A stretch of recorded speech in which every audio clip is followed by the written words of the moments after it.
All right, welcome to another edition of Bitcoin Tech Talk. This is issue number 242, The Great Bitcoin Reset. As always, you can find my podcast or find this newsletter on jimmysong.substack.com. And hopefully you can subscribe and get it every Monday. All right, here we go. The Great Bitcoin Reset. The past year and a half has completely overturned the world. The world is still locked down in large swaths. And we went through a pretty contested presidential election, and there were social protests of all types all over the world. The Bitcoin community and its perception in the mainstream have also gone through a significant amount of change in the past year. Not only did Bitcoin survive a huge crash in March of last year, but Bitcoin also went through its third halving, kick-starting a supply shortage that resulted in another bull run. More than that, however, has been the narrative change around Bitcoin. Few people are now challenging the store value narrative, and few altcoins talk about usurping Bitcoin. There's also been a separation of Bitcoin from altcoins, and the differences are better understood by the market.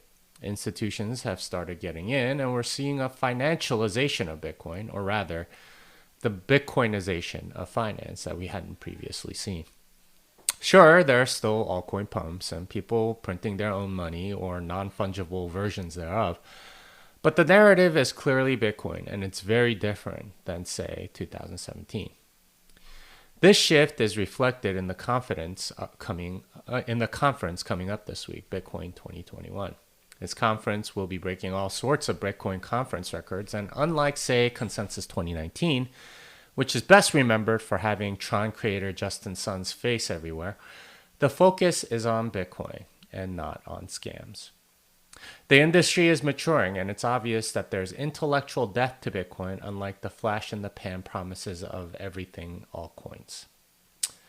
We're going to see really interesting talks about the future of Bitcoin and not marketing drivel to get you to buy some token that the speaker is backing. Just look at the content that Bitcoin 2021's organizers, Bitcoin Magazine, have been putting out in comparison to the articles from Consensus's organizers, CoinDesk. The difference in analysis, thoughtfulness, and value is stark, and it's clear the center of gravity has shifted. The pump and dumps have left a lot of altcoiners jaded and tired, while the proven value has left Bitcoiners energized and excited. In other words, the industry as a whole is becoming more Bitcoin and less crypto, and this conference is one of the major indicators. And boy, do we have a lot of celebrating to catch up on. The halving, all-time high, trillion-dollar market cap, possible ETF, and Taproot, among other things, are worthy of celebration and should make for a good time. So this is sort of like my pump post for Miami. Obviously, it's coming up later this week, and I will be flying out later today.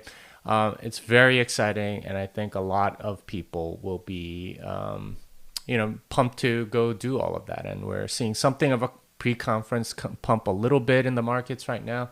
We'll see if that continues throughout this week. But yeah, the big shift has been from CoinDesk to Bitcoin Magazine, from altcoins to Bitcoin. And I think this will continue to be the case going forward. I mean, that's not to say that if Ethereum had a conference that there wouldn't be a lot of people. But the shift is pretty obvious in how people perceive Bitcoin and what its utility is. A lot of the Ethereum people are long gone because they've gone on to do some other scam or something. A new Taproot signaling period began on Saturday. BTC.com seems to have completely upgraded and is now consistently signaling. As every major pool is now signaling, with Mara being the lone exception, about 97.5% of hashing power is signaling for Taproot. When this signaling period closes around June 12th, Speedy Trial should be locked in and ready to go. So Speedy Trial looks like it will get locked in on this next period. The next period started on Saturday. It goes for 2016 blocks. I think over 200 blocks have come in if you go to taproot.watch, you can see how many blocks. Yeah, it's 223 signaling blocks and 6 non-signaling blocks as of this reading. And once we get to something like 1900 or so, we're good to go. A new paper puts forward a better algorithm for block transaction selection to optimize fee revenue. The paper does a good job of showing how child pays for parent transactions in aggregate can have better per vbyte fee rates than the root transaction might have. The construct of treating these as a single group should make the fee calculation much easier and should improve miner profitability. So essentially, the greedy algorithm that Bitcoin Core uses for transaction selection and blocks is a little bit less than optimal, because it's possible to have child pays for parent. So you can have like a 1 Satoshi per byte transaction, and then a child that's doing like 100 Satoshis per byte or something like that. And if they do that, then the 100 should get priority. Like basically the two of them, assuming they're about the same size, in aggregate is about 50 and a half V bytes per Satoshi per byte. So that's how it should be treated. The algorithm doesn't necessarily do that. And you can have entire chains of this stuff to optimize fees, and child pays for parent is a viable fee strategy. By the way, this is a good way. If somebody pays you and it keeps not confirming, you just pay to yourself if you're willing to burn a little bit in fees. That's what you're supposed to do. Speaking of child pays for parent, Antoine Riard explores the various fee bumping strategies which are particularly important for second layer protocols like Lightning. CPFP, input-based fee bumping using SIGHASH none and SIGHASH single are explored, as well as one potential new one in SIGHASH anyprev out. Among other things, Antoine shows how using SIGHASH anyprev out, fees can be bumped for whole chains of transactions, which in turn could represent a large number of Lightning channels.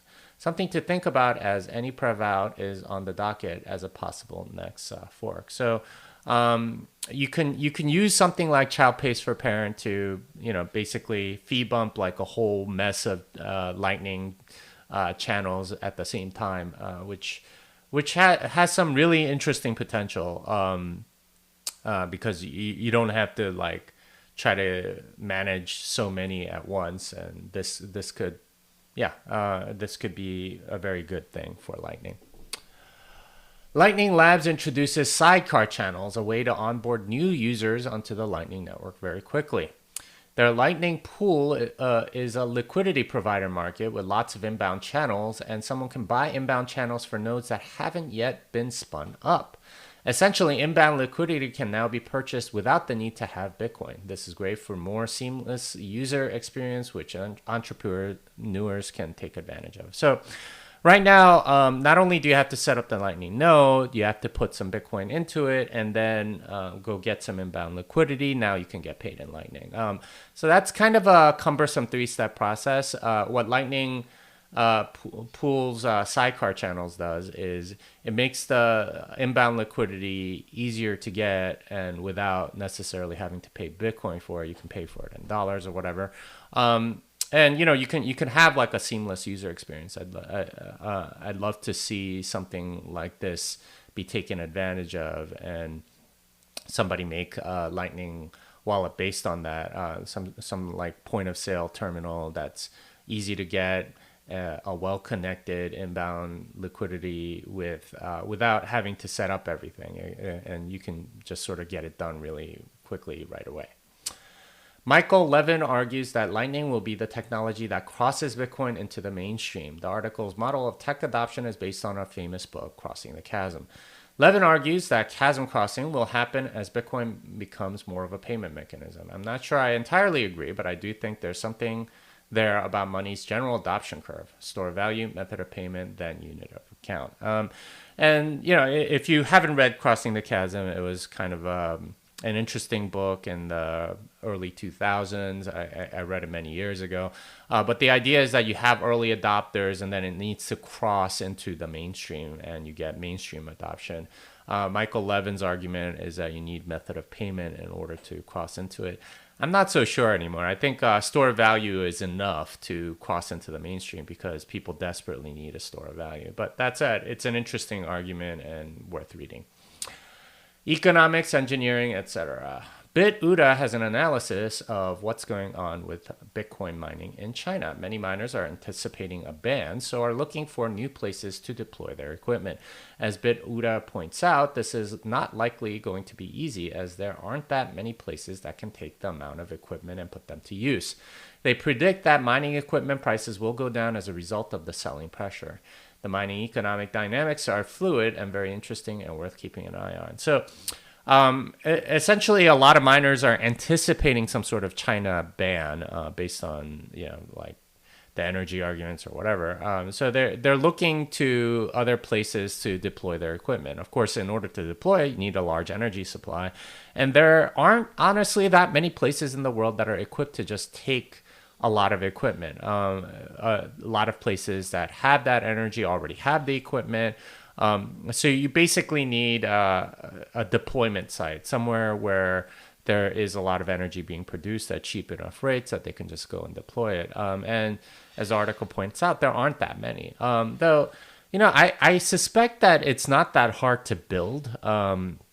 But BitUda thinks that mining equipment, because there aren't many places outside of China that can take the amount of equipment that's going to come out of it, means that the prices on the equipment itself will get cheaper, incentivizing more people to go build, data centers and so on. So, worth keeping an eye on, and it'll definitely distribute the equipment outside of China, and we'll see. But good analysis, worth reading. Hodelin Caulfield and Celine Lindstrom show how energy is crucial to civilization and how Bitcoin is set to make it much better. As they point out, it's not energy production per se that is valuable, but ordered energy, particularly in the form of electricity, that is valuable.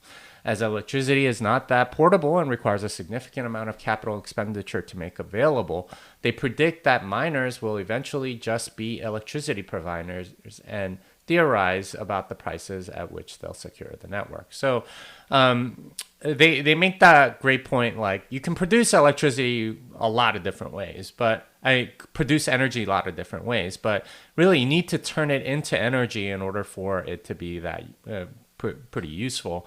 I mean, gasoline and coal and stuff like that being some noted exceptions where you can sort of carry it with you. But a lot of it eventually gets turned into electricity anyway. And electricity infrastructure is very expensive. It requires a lot of capex, as they say. So really interesting perspective, worth reading in full as well. Alex Gladstein makes the argument that Bitcoin is a huge humanitarian benefit. As he points out, aid from Western countries usually sets back domestic industry in the less developed countries. Bitcoin gives such places a way to bootstrap energy as there's a natural market that requires much less infrastructure. His suggestion for improving these countries through markets, including Bitcoin instead of straight up aid, is worth contemplating. And this is something that I think as a libertarian I've been crowing about for a while, which is that you give aid to countries and you completely upset their economic order. Essentially, you're making certain things free, and you're hurting the entrepreneurs that would benefit by being able to sell the things that other countries are giving them for free and so on. So, there comes sort of like a dependence on aid, which a lot of these countries have. And his point is that, the aid is understandable because it's hard to bootstrap, infrastructure and development. He's making the argument one of the more important things is energy production. And, instead of all of the money that needs to be spent on infrastructure, at least at the beginning, you can start with Bitcoin mining and then, slowly build out and make it a much better, more organic, more domestically driven growth instead of this like humanitarian aid model, which has honestly set back a lot of these countries. Vlad Castilla makes the excellent point that all this talk of green energy mining and ESG isn't at all about the environment or diversity. As he argues, it's all about control, and we should be very wary of such restrictions being used as an end around to centralization. He essentially makes the argument for Bitcoin toxicity should any of these talking points become ways to centralize. Read the piece and understand that we have to protect decentralization and that this is a necessary part of Bitcoin's value proposition. So excellent article, and the insight was worth thinking about. Essentially, green energy mining, ESG, all of that is much more about control than anything else. They're trying to put a narrative around to centralize Bitcoin again, and we as Bitcoiners should be toxic towards any sort of attempt at centralization, no matter how much their intentions might sound good. Arthur Hayes explains why dollar expansion is what matters. As usual, his style is irreverent and he makes connections you wouldn't expect. Ultimately, his argument comes down to inflation is out of control and it's bullish for Bitcoin. Always worth reading Arthur Hayes' thoughts, and he kind of rambles and talks about a lot of different things, but really, really, insightful mind if you read through everything he has to say. So, I obviously don't agree with his altcoin stuff, but worth reading in full. Haas McCook dissects Elon's tweets and shows how he is wrong. So he goes point by point on every one of Elon's tweets. There's a new Bitcoin FUD busting website. It's End the FUD, I think is what it's called. It just has links to a lot of different articles on whatever FUD people come up with. A look at how many times China has banned Bitcoin. So this is kind of amusing because you get to see just how many times they keep doing it, 2013, 17, 19, 21, and so on. Colorado has shown interest in collecting taxes in crypto. This is from their governor. We'll see where that goes, but that would be interesting. Vijay Boyapati is releasing his book as a Kickstarter. I can't believe I didn't think of this. I'm totally going to do this for my next book, which is probably in the fall. That's a little teaser for all of you. But yeah, he is releasing his book as a Kickstarter, and he's already raised $100,000, which is more than I've made on my other books. So I'm totally going to do this. An interesting thread on how institutions manipulate the market. Read through it. They basically go through how they go to like the illiquid exchanges to manipulate the price and get some stories out in the media and so on. And I think we're seeing that in Bitcoin now. Another week, another DeFi project scams its users. This one was particularly awesome because the website literally said, we scammed you guys and you can't do shit about it.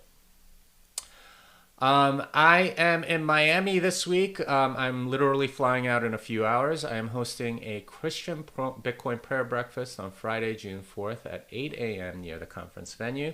I will be posting a link later today, and promoting it and so on. But yeah, it should be a good time if you're a Christian, and you could meet some other people and so on. I will also be at the Bitcoin Standard Conference on August 12th to 14th in Mexico. The Programming Blockchain Seminar is in Mexico on August 10th and 11th, and it's a 2-day seminar for programmers. I am starting the Miami one literally tomorrow, so you're not likely to get in even if you have time. On this week's Bitcoin Fixes This, I talked to Adam Dirks and Bethany Hamilton about identity. Adam and Bethany talks about how they stay grounded in a social media obsessed world. It was great talking to them. They are awesome, down to earth, Bitcoiners, and they have sort of like that high Hawaii vibe. Enjoy talking to them. You should check it out. As usual, I read through last week's newsletter on Twitter Spaces, which you can find. I was on a podcast previewing Bitcoin 2021, so you can go check that out. I was also on Theology of Business to talk about Bitcoin and the new book. My other books are here. That's the Little Bitcoin book and Programming Bitcoin. Unchained Capital is a sponsor of this newsletter. I recently joined as an advisor, and the advisor announcement should be coming out in the next couple days.